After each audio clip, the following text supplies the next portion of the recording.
Circunstancias de la vida, sin intervención de Dios o el diablo. Todo lo que nos sucede puede venir de Dios, del diablo o las circunstancias. La gente es muy dada a relacionar todo asunto que le sucede o que sucede en la vida o en el mundo con pruebas o intervención de Dios o con tentaciones o intervenciones del diablo. Muchos se engañan pensando que lo bueno que tienen vino de Dios, aunque ellos sean malos. Mateo 5, versículo 45, dice: De esa manera, estarás actuando como verdadero hijo de tu Padre que está en el cielo. Pues Él da la luz de su sol tanto a los malos como a los buenos, y envía la lluvia sobre los justos y los injustos por igual. Otros piensan que si hacen un trato con el diablo y le ofrecen su alma, la cual ya por cierto le pertenece si no buscan a Dios de corazón, entonces el diablo les dará fama y riquezas. La verdad, no es fácil decir qué asuntos tienen que ver con Dios o con el diablo, o sencillamente si son cosas que suceden naturalmente en la vida o que tienen que ver con nuestras propias decisiones. La verdad es que para un cristiano maduro, no importa qué viene de Dios o del diablo o de la naturaleza misma, podemos y debemos ser precavidos. Acercarse mucho a la jaula de un león tiene muchas posibilidades de ser atacado. Igual fijarse bien antes de cruzar la calle, no nadar en lugares peligrosos, etc. Deuteronomio 22, versículo 8, por ejemplo.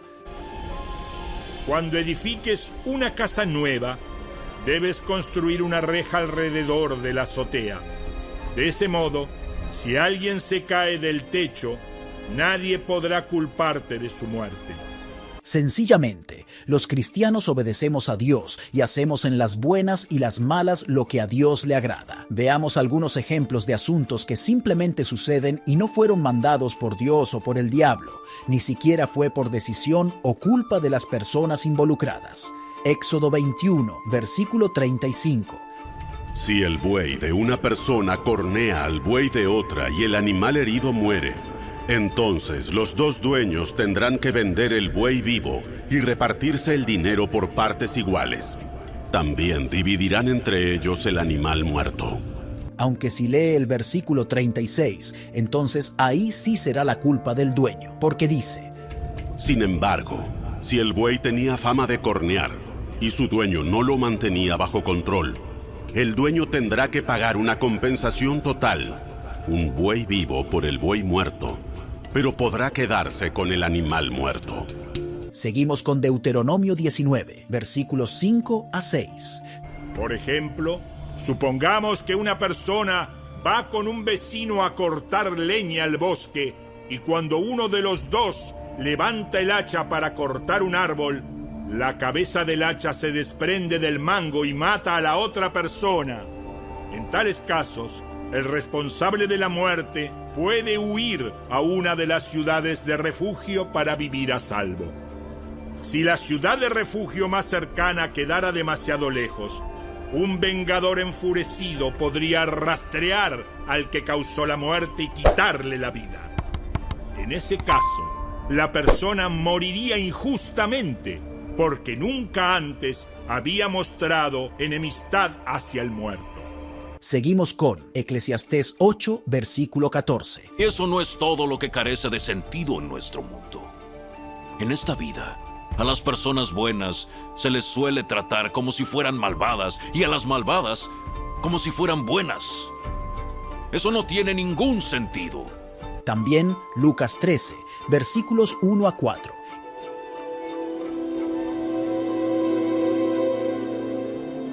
En esos días, le informaron a Jesús que Pilato había asesinado a varias personas de Galilea mientras ofrecían sacrificios en el templo.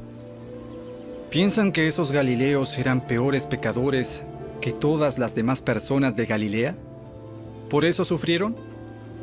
De ninguna manera. Y ustedes también perecerán, a menos que se arrepientan de sus pecados y vuelvan a Dios. ¿Y qué piensan de los 18 que murieron cuando la torre de Siloé les cayó encima? ¿Acaso eran los peores pecadores de Jerusalén? Y Deuteronomio 22, versículo 25, dice: Pero si el hombre encuentra en el campo a la mujer comprometida y la viola, entonces solo el hombre debe morir. Algo muy común es cuando la gente ora a Dios para ganar un partido de fútbol, o un brujo echa una maldición para que ese partido lo pierda cierto equipo. Y cuando pasa una u otra cosa, que es obvio que pasará porque uno tiene que ganar y el otro perder, entonces cada uno dice que sucedió por lo que él hizo o pidió. El que involucra a Dios en algo como eso, da gracias a Dios o al santo, y si pierde, el brujo toma fama y la gente lo busca más. El libro de Eclesiastés habla mucho de estas cosas que pasan sin propósito. Sencillamente pasan y podemos o no aprender de ello. Dios trata con sus hijos y también con el mundo entero cuando son asuntos espirituales, asuntos que tienen que ver con la salvación y la propagación de su evangelio. Y tiene un día reservado para dar a cada uno según sus obras, según las decisiones que tomó en esta tierra. Oiga lo que dice 2 Corintios 5, versículo 10. Pues todos tendremos que estar delante de Cristo para ser juzgados. Cada uno de nosotros recibirá lo que merezca por lo bueno o lo malo que haya hecho mientras estaba en este cuerpo terrenal.